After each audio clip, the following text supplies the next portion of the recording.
Perfect.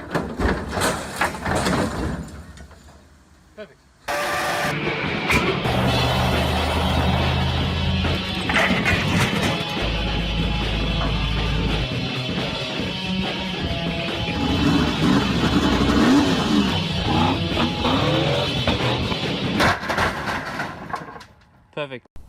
Alright, so I got my turbo back from the turbo shop, and they said it was a bit of a pain to get out. They even broke a tap off in there trying to undo it, but this bolt feels quite nice. It's the right size and everything. I know it looks a little bit bigger, but it's just on the opening. As you can see, this bolt fits into this hole too, so it's the same size hole, so they did a great job.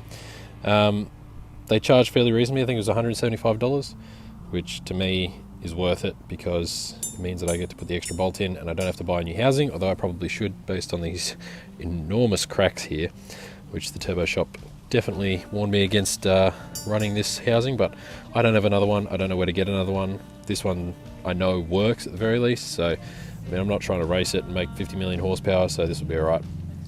So got my new manifold over there with a VL turbo heat shield on it, so pretty much I bought a bunch of new hardware as well. So this is all from Roscoe down at the turbo shop, so I'll replace the bolts that were in here with studs, put them ADCs on all that, and then I'll replace those four up there, and then the ones for the onto the cylinder head should be alright. So I'm just going to put the car back together and get it running, and with the new air conditioning condenser in there. I'm not going to bother with the front mount intercooler because I don't have time this week, so that'll be for another episode. But yeah, you can see under there we've still got the front bar sort of spaced off a bit, and I think that's where it's going to end up being, so we'll just have to cut this bit and modify it and blah blah blah. It's all too hard, I'll do it another time. So yeah, throw this all back together and then hopefully we'll get it driving by either tonight or tomorrow. Alright, so I'm halfway through jamming this thing back in, and just realised that these are different. So you can see this one's straight, doesn't line up. This one's straight, doesn't line up. Have a look at these ones, and they're bent. So got to rip them off and throw them onto this one. So this is a Series 3, this is a Series 2. So they are different, just so you know. Hopefully the bottom is still the same. Alright, so putting this thing in from this side is a real pain in the ass. I would recommend pulling the radiator out to do it. So pretty much the steps are, you go up in there, or you go through that hole first, then put it up, seat the base in, and then try and drop it down. So I've gotten that through that hole, had to bend it a little bit. Thankfully it's nice soft alloy, so it manipulates, just don't go too far. Got it up in there, and it's almost across. So I don't know if you can see down there or not, but that hole, so this part here is off of the chassis, and so this one needs to go into its hole, and that should settle down and that should come down. It's all just that is waiting for that, is waiting for that, is waiting for that sort of thing. So just manipulate it in there and you'll be right. It looks like these two attachment points are going to work as well. They're pretty close, so let's finish it up. Alright, so I managed to get it in. Just again manipulating it a little bit more. So the biggest hang up is this main pipe. I don't know what it is called, but anyway, maybe high pressure side, whatever. So you can see that this no longer lines up with this because I had to bend this around quite a bit. So at the moment, I don't know if you can really see what's going on, but anyway, pretty much this pipe is between the body of this and this part, and then it's jamming up against that and in here and all these different spots. So I'm not 100% sure that the Series 2 and Series 3 are the same, but they look very similar, obviously. So this one looks like it's got a bit more of a rapid corner there, but it never seemed to bother it much. So the shape along here is slightly different. So this is sort of more straight, whereas the other one sort of goes on an angle there and then around the corner. So I might try and pull this one off and see if I can reuse it.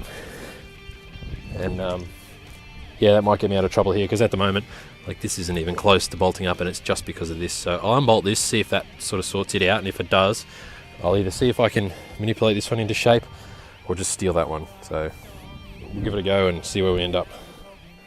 Okay, so these are the two different ones. So this is the one that was on the car, and this is the one off the other one. So you can see very clearly the difference. So if these two ends are pretty close to lined up, they both come out at the same angle, they both kick at the same angle, and then this one kicks back that way, whereas this one keeps going up. And then this bend was a little tighter, but I opened it up a bit, and this one looks like it's been tightened up a little too much. So just looking at them, I really can't tell if this one's been modified or not, but that doesn't look factory, so I guess that someone's bent it a little too much either way. But I might try and put a bend in this one here and then bend that up a little straighter and just see if I can get it to play ball. But if not, I'm just going to use this one. And I just quickly reattached this hose here, got this lined up, got this wiring harness out of the way so it's a straight shot, and this does fit without the bar in there, so it was just that was fouling on everything, so I'll just have to give it a bit of a bend and see how I go. Alright, so bent it up hopefully enough so you can see it pretty much matches the profile, except for right at the end here is just a little bit off. But you can also see that I kept a little bit more width around the bend. So when you're trying to bend this stuff, I've never done it before, but it feels like rather than bending it, you just squash one side and then like force it around. So if you look kind of closely, you can see there's a whole bunch of little divots. So I sort of like tried to scrunch it, I guess gather it, I don't know, on the inside to make it a little rounder, and then when it started to flare out I just gave it a light tap with a hammer. So the only thing that I damaged was that. So I was trying to bend it on something, but I can just hammer that back out. It's not a sealing surface per se, so it'll be alright. But yeah, so looks like it turned out okay. I think it'll be good, and it even managed to dislodge this, so this now spins, which is great. This one doesn't, because it's so stiff. But anyway, so I'll put that back in, and yeah, should be pretty much done. So I was completely wrong. This surface that I damaged is the exact location that the seal occurs. So I just tapped it out with a hammer and then sanded it smooth with some like wet and dry sandpaper, and hopefully it doesn't leak, but whatever. At least I've got a spare that I know doesn't leak. So if this doesn't work, I'll just use that one. Alright, so it's all installed. Everything lines up. It's a real tight squeeze. I could have gone a little bit higher in here. It's sort of touching this, but everything moves as one unit, so there's not going to be any chafing or anything, so that's fine. This all lines up, doesn't touch anything under here. It's all nice and clear. Might touch a little bit on that inside. I'm not actually sure about that. Yeah, whatever. Anyway, that'll do.